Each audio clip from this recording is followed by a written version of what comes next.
नमस्कार, मैं हूं आपके साथ मयंक। पिछले 24 घंटों में जो बड़े डेवलपमेंट्स हुए हैं, जो बड़े हमले हुए हैं और किस तरह से ईरान अमेरिका पर भारी पड़ रहा है। देखिए, इसी बीच बड़ी खबर आ रही है। ईरान के बड़े ड्रोन अटैक से सऊदी अरब में कई लोगों की मौत हो गई है और कई लोग घायल हो गए हैं। बताया जा रहा है कि बीती रात ईरान ने कई मिसाइल्स और ड्रोन सऊदी पर दागे थे, जिसमें कई लोगों की मौत की खबर आ रही है। ये पहला मौका है जब सऊदी में लोगों की मौत हुई है ईरान के हमले से।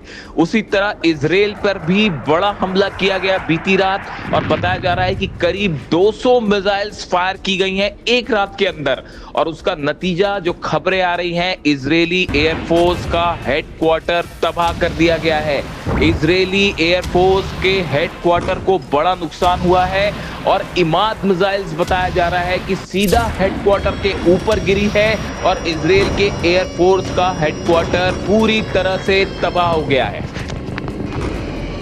देखिए, इस वक्त ईरान और अमेरिका के बीच में जबरदस्त जंग जारी है, लेकिन इस बीच एक बेहद अहम खबर आई है जो आप तक पहुंचाना जरूरी है। बताया ये जा रहा है कि डोनाल्ड ट्रंप ने एक बड़े ग्राउंड ऑपरेशन का प्लान तैयार किया है ईरान में, और इसमें इजराइल की मोसाद जो एजेंसी है उसको जिम्मा दिया गया है इसे लीड करने का।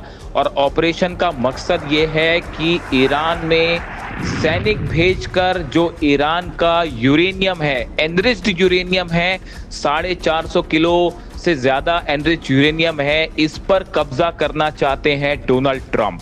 ऐसा बयान, ऐसी खबरें आ रही हैं कि इस तरह का एक प्लान तैयार किया गया है और एक बड़ा ग्राउंड ऑपरेशन हो सकता है। लेकिन ईरान ने इसको लेकर जवाब दिया है कि अगर आपके सैनिकों ने ईरान में कदम भी रखा तो पूरे के पूरे सैनिक काट दिए जाएंगे, किसी को भी जिंदा वापस नहीं लौटने दिया जाएगा। ईरान की राष्ट्रपति की तरफ से बयान आया है, हम अपनी 1 इंच जमीन नहीं देंगे, ईरान अपनी 1 इंच जमीन नहीं देगा। और आईआरजीसी की आईआरजीसी कह रही है, सेना कह रही है ईरान की कि हम आखिरी सांस तक जंग करेंगे। और अगर अमेरिका के सैनिक डेल्टा फोर्स ईरान में कदम रखते हैं तो उनको वो मजा चखाया जाएगा जो उन्होंने जिंदगी में नहीं सोचा होगा।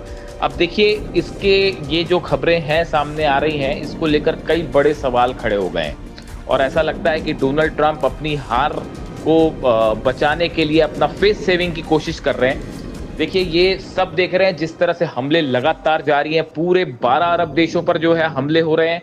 और इसके अलावा अब तो ये भी दावे हो रहे हैं, अली लारिजानी साहब की तरफ से दावा हुआ है कि अमेरिका के कई सैनिक पकड़े गए हैं और ये बताया जा रहा है कि कई सैनिकों की मौत भी हो गई है। ऐसी बात जो है अली लारिजानी की तरफ से कही गई है, जो ईरान की नेशनल सिक्योरिटी काउंसिल के सचिव हैं। उन्होंने कहा है कि अमेरिका के कई सैनिक हमारे कब्जे में हैं, इसको मानने के लिए अभी अमेरिका तैयार नहीं है। इसी बीच जो सोल्जर्स मारे गए अमेरिका के, उनकी लाशें जो हैं वो लगातार पहुंच रही हैं अमेरिका। तो ऐसा लगता है कि मानो ट्रंप बुरी तरह से झुंझलाए हुए हैं इस बात को लेकर कि अभी तक आखिर ईरान ने सरेंडर क्यों नहीं किया। और सरेंडर करना तो छोड़िए, ईरान लगातार जो है वो भारी पड़ रहा है अमेरिका पे। अब इस बीच देखिए, जो एक खबर आई है कि डोनाल्ड ट्रंप चाहते हैं कि ग्राउंड ऑपरेशन करें, तो सवाल ये है कि आखिर डोनाल्ड ट्रंप अमेरिका और इजराइल ये ऑपरेशन करेगा कैसे। क्या वो लोकेशन पता है किसी को कि जहां पे एनरिच्ड यूरेनियम रखा हुआ है ईरान का? इसकी जानकारी फिलहाल किसी को नहीं है। तो फिर कहां पे ऑपरेशन होगा, कहां सैनिक उतारे जाएंगे? बात नंबर 1। बात नंबर 2, 450 किलो यूरेनियम जो है वो एनरिच्ड यूरेनियम ईरान का, जैसा कि अगर क्या वो इन तीनों साइट में से किसी साइट पे है, फोर्दो में, इस्फहान में या नतांज में, यहाँ पे लगातार हमले हुए हैं और यहाँ पे एक बड़ा मलबा बना हुआ है। मलबा जो है वो देखा जा सकता है इन न्यूक्लियर साइट्स के ऊपर। तो क्या ये डेल्टा फोर्स वहां पहुंच के पहले खुदाई करेगी फिर यूरेनियम निकालेगी? ये एक ऐसी बात है जिसका ना कोई सिर है ना कोई पैर है। इसलिए एक्सपर्ट्स बता रहे हैं कि डोनाल्ड ट्रंप का ये ऑपरेशन जो है वो शुरू होने के पहले ही एक बार फिर ऐसा लगता है कि बड़ा झटका लगने जा रहा है डोनाल्ड ट्रंप को। देखिए, कई एक्सपर्ट्स ये मान के चलते हैं, ऐसा बताते हैं कि डोनाल्ड ट्रंप पहले फैसला कर लेते हैं और उसके बाद फिर विचार करते हैं। तो इसी तरह से माना जा रहा है कि अगर ये ग्राउंड ऑपरेशन होता है तो इसमें बड़ी संख्या में अमेरिकन सोल्जर्स की कैजुअलिटी होगी। मोसाद और अमेरिका के जो सैनिक हैं, इनकी जो है वो मारे जा सकते हैं तेहरान जाने पर या ईरान पे कहीं पे भी ऑपरेशन होता है तो। और जहां तक सवाल है एनरिच्ड यूरेनियम का, इसके बारे में अभी किसी को कोई नहीं पता कि कितना किलो एनरिच्ड यूरेनियम है, कितनी जगहों पर रखा हुआ है, क्या एक से ज्यादा ठिकानों पर रखा हुआ है। ये ऐसे सवाल हैं जिसके जवाब किसी के पास नहीं है। आप देखिए जिस एक्यूरेसी के साथ हमले हो रहे हैं, रडार उड़ा दिया गया जॉर्डन में अमेरिका का, बिलियन डॉलर्स का रडार था, उसको तबाह कर दिया गया। इसी तरह से आप देखें बहरीन में जो है वो नेवल ऑफिस उड़ा दिया गया पूरी तरह से। और नए जो हमले हो रहे हैं, कुवैत में हमले हुए हैं, कुवैत में जो है ड्रोन अटैक हुआ है, एक अपार्टमेंट पे हमला हुआ। यानी ये ऐसे हमले हैं, इनको तो अमेरिका रोक नहीं पा रहा और अपना रडार सिस्टम तो बचा नहीं पा रहा। तो फिर ये कैसे संभव है कि वो ईरान में जाके ईरान का यूरेनियम जो है उसको ले आए। इसीलिए कहा जा रहा है कि डोनाल्ड ट्रंप और इजराइल को जो झटके लगे हैं उसमें एक फेस सेविंग की कोशिश हो रही है और इस तरह के बयान दिए जा रहे हैं कि हम ग्राउंड ऑपरेशन करेंगे, ताकि एक प्रकार का जो है वो एक साइकोलॉजिकल गेम है। लेकिन ईरान की तरफ से साफ कह दिया गया है, ईरान की सेना की तरफ से, लारीजानी साहब की तरफ से और राष्ट्रपति की तरफ से भी कह दिया गया है कि ईरान किसी सूरत में सरेंडर नहीं करेगा और आखिरी सांस तक जंग होगी, चाहे इसके लिए कितनी बड़ी ही कुर्बानी क्यों ना देनी पड़ जाए।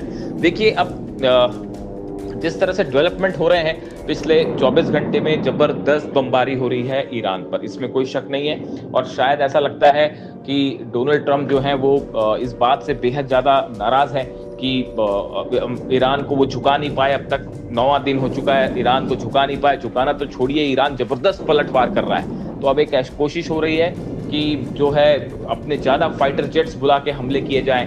तीसरा जो है वो एयरक्राफ्ट करियर भी जो है वो ईरान की तरफ आगे बढ़ रहा है। तो अब देखिए ये है कि एक बड़ी जंग चल रही है इस समय, इसका नतीजा क्या होगा, किस तरफ जाएगा मामला, ये तो इसके लिए इंतजार करना पड़ेगा। लेकिन जहां तक सवाल है डोनाल्ड ट्रंप के ग्राउंड ऑपरेशन का, उसको लेके ईरान की सेना ने साफ कर दिया है कि अगर आपके सैनिक ने, किसी भी सैनिक ने ईरान में कदम भी रखा तो उन्हें जिंदा वापस नहीं जाने दिया जाएगा। ऐसे में हालात बेहद गर्म है और अब देखना होगा कि क्या ईरान पर किसी तरह के ग्राउंड ऑपरेशन की कोई हिम्मत होती है या सिर्फ ये हवाई बातें हैं। इससे जुड़ा जो भी अपडेट होगा आप तक पहुंचाऊंगा। Thank you so much. इससे जुड़ा जो भी अपडेट होगा वो मैं अपने नेक्स्ट वीडियो में आपको बताऊंगा कि दिन भर में क्या अपडेट है, आगे आपको बताऊंगा। Thank you so much.